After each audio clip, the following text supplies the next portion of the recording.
Hello 2023.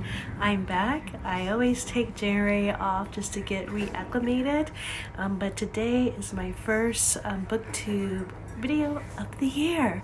And just to start off, my 2023 in January started off with a bang. January 3rd, I contrived COVID.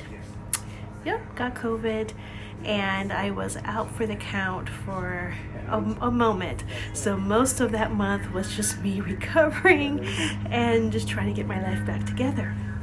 But this particular video, I just kind of wanted to talk about no particular books in particular, but just what's going on with Florida.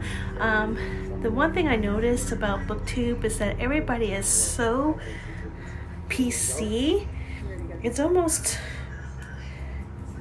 I don't know, it's almost like people are scared to talk about the elephant in the room. And as you know, Mr. DeSantis does not worry about PC. He does what he wants to do. And for some reason in Florida, it's a litmus paper and it's flying. It's going through. And I know a lot of people say, well, I don't like to put politics into my BookTube. But guess what? Books are always very political. The written word has started wars.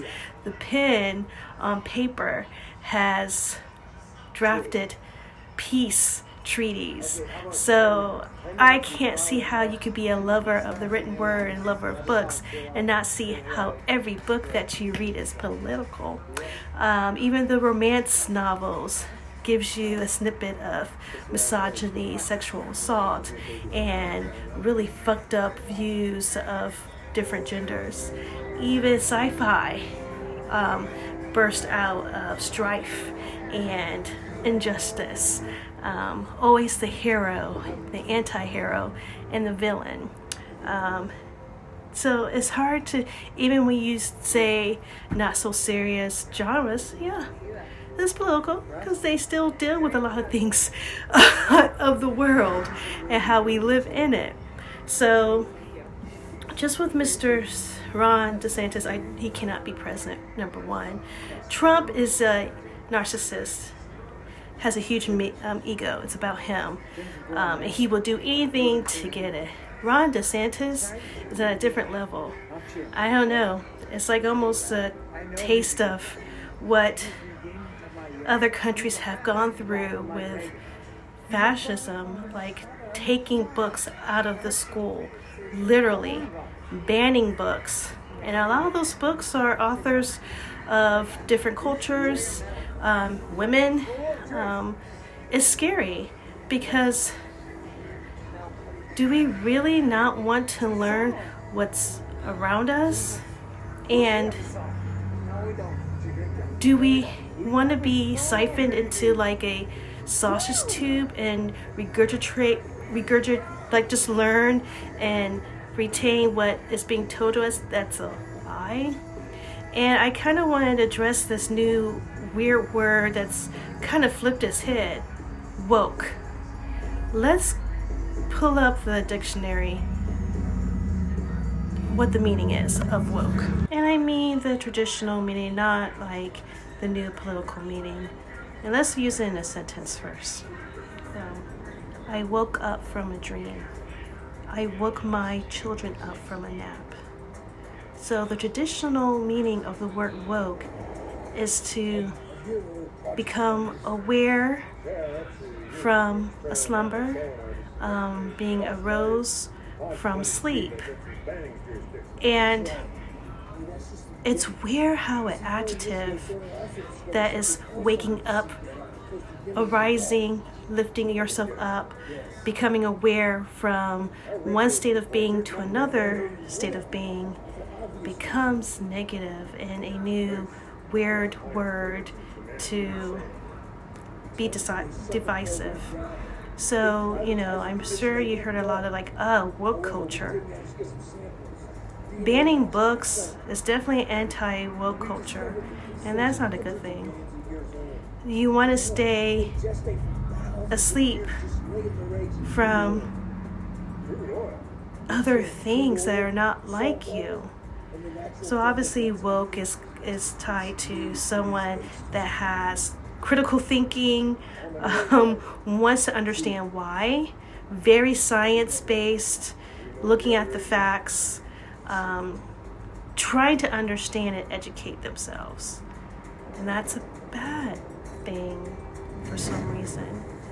So as a booktuber, with the book ban in Florida, I think we have to talk about it because we can't keep our blinders on and not be woke that it's not going to happen where I'm at. We already said that, and a lot of stuff has happened. Roe versus Wade would never be overturned.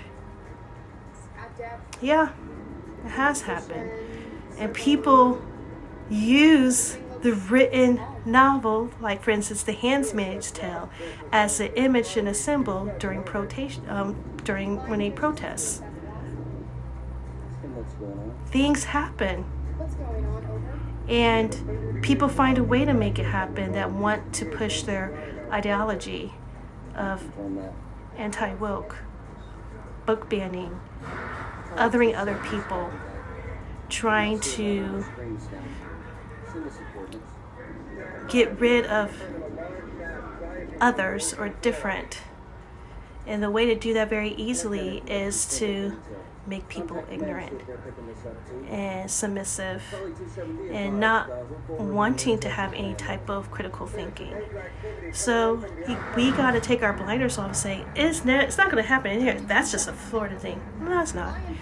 Like anything else, it spreads because the people that are hitting that think that way no longer are hitting or fearful because they have a support group in high places. So I was just thinking, as a booktuber, what would happen if that came to my state and books were being banned? Right now, just starting in the schools, because But if it's successful in the schools, it obviously goes to other places, libraries, public libraries, and then eventually to the home. I'm thinking of extreme cases or extreme circumstances. I will hoard every book. I will get every Toni Morrison, every Maya Angelou, every freaking book that people want to destroy. And I literally would die for the written word. I would hide them in my house. I would preserve them in my house. And I wouldn't be scared to protest and fight for what's right. Fear is complacency. Fear lets dangerous people do whatever they want. And as a parent, I have to put value on education, critical thinking, acceptance of different viewpoints and thoughts and opinions. What these people are doing are not different thoughts or opinions. It's hate. It's fear. So I want to see more booktubers talk about this. Yeah, it's great to do a book haul. Yeah, it's fun. And we do need that type of content. I love the book hauls. I love seeing people's bookshelves. I love seeing book vlogs. I love all those type of videos. We need that part, but we also need the part to address the elephant in the room that hits us right in the heart. People taking away books and saying they are vulgar because it's their viewpoint. That's my right to decide. That's my right to want to read what I want to read. And it's my right as a parent to know my children's maturity level of what they can comprehend now, or maybe they should read later. So I guess my viewpoint is very conservative. The government needs to step out of my business. So I guess that point I am conservative. The government needs to take a seat. And people in power need to try to think for me. yeah. So I'm definitely interested to hear what other people on the platform thinks about what's going on with the states with this fair and book banning. And do you feel that voting is going to stop this? Because honestly, I think states have shown us no matter how people vote in the elections, if they want to try to still push an issue, they're going to do it regardless. And that's scary. That's very scary. So, yeah, it's kind of heavy, but it's been on my heart. And I just want to know what people in my community think about this. So until next time, see you later.